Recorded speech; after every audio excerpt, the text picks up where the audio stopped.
കോഴിക്കോട് താമരശ്ശേരിയിൽ വീട് കുത്തി തുറന്ന് കവർച്ചാശ്രമം. കാരാടി കുറുന്തൊട്ടിക്കണ്ടി മുനീറിന്റെ വീട്ടിലാണ് മോഷണ ശ്രമം ഉണ്ടായത്. ശബ്ദം കേട്ട് വീട്ടുകാർ ഉണർന്നപ്പോൾ കള്ളൻ രക്ഷപ്പെട്ടു എന്നാണ് സൂചന. ഒരു ചെറിയൊരു സൗണ്ട് കേട്ട മാതിരി തോന്നി ആദ്യം. അപ്പോൾ അതിൻ്റെ കുറ്റിയിട്ടൊന്ന് ഇളകിയ മാതിരി തോന്നി. അപ്പോൾ ഞാൻ പിന്നെ അത് വലിയൊരു കാര്യമാക്കിയില്ല. പിന്നെ രണ്ടാമതും എനിക്കൊരു സൗണ്ട് തോന്നി. എവിടുന്നോ ഒരാൾ ചാടിയ മാതിരി കേട്ടോ തോന്നി. അപ്പോൾ ഞാൻ ഇന്നതിൻ്റെ ശേഷം ഞാൻ വീണ്ടും കുറച്ച് കഴിഞ്ഞ് കിടന്ന് കുറച്ച് കഴിഞ്ഞപ്പോൾ ഈ വാതിലിൻ്റെ പട്ട ഇളകിയത് മാതിരി തോന്നിയപ്പോൾ ഞാൻ എൻ്റെ മോനെ വിളിച്ചതാണ് പോയി കഴിഞ്ഞിട്ട്.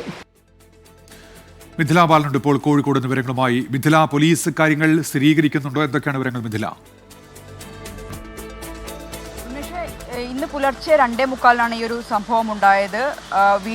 താമരശ്ശേരി കാരാടിയിലാണ്. കഴിഞ്ഞ ദിവസവും ഈ മേഖലയിൽ വലിയ രീതിയിൽ മോഷണശ്രമം ഉണ്ടായിട്ടുണ്ട്. 4 വീടുകളിൽ മോഷണശ്രമം ഉണ്ടായിട്ടുണ്ട്. ഈ വീട്ടിൽ ജനൽ തുളച്ചുകൊണ്ടുള്ള അല്ലെങ്കിൽ മുൻവശത്തെ വാതിലിനോട് ചേർന്ന ജനലിൻ്റെ കൊളുത്തുള്ള ഭാഗം യന്ത്രം ഉപയോഗിച്ച് തുളച്ചതിന് ശേഷം ഈ വാതിൽ തുറക്കാനുള്ള ഒരു ശ്രമമാണ് ഉണ്ടായത്. പക്ഷേ ഈ വാതിലിന് പുറത്ത് സ്ഥാപിച്ച ഇരുമ്പ് പട്ട ഇളകി ആ ശബ്ദം വീട്ടുകാർ കേട്ടു. അങ്ങനെ അവർ എഴുന്നേറ്റതായിരുന്നു. പക്ഷേ ആ സമയത്ത് അസ്വാഭാവികമായി ഒന്നും കാണാത്തതിനെ തുടർന്ന് അവർ ഉറങ്ങുകയും ചെയ്തു. പിന്നെ ഇന്ന് രാവിലെ എഴുന്നേറ്റ് നോക്കിയപ്പോഴാണ് ഇത്തരത്തിലുള്ള ഈ ഒരു ജനവാതിൽ തുളച്ചതും അത്തരം കാര്യങ്ങളെല്ലാം കണ്ടത്. താമരശ്ശേരി പോലീസിൽ പരാതി നൽകിയിട്ടുണ്ട്. ഞാൻ നേരത്തെ സൂചിപ്പിച്ചതുപോലെ കഴിഞ്ഞ ആഴ്ചയാണ് ഇത്തരത്തിൽ താമരശ്ശേരിയിൽ ഈ പ്രദേശത്തിനടുത്ത് തന്നെയാണ് 4 വീടുകളിൽ മോഷണ ശ്രമവും ഒരു വീട്ടിൽ നിന്ന് 8,000 രൂപയും മാത്രമല്ല കള്ളൻ ഫ്രിഡ്ജിൽ സൂക്ഷിച്ച ചോറും മീൻകറിയും എല്ലാം കൂട്ടി ചോറ് കഴിച്ചതിന് ശേഷം അവിടെ നിന്നും മടങ്ങിയ ഒരു കാഴ്ചയും കണ്ടത്. എന്തുതന്നെയായാലും താമരശ്ശേരി പോലീസ് ഈ സംഭവത്തിൽ ഇപ്പോൾ അന്വേഷണം ആരംഭിച്ചിട്ടുണ്ട്. ഉമേഷ്.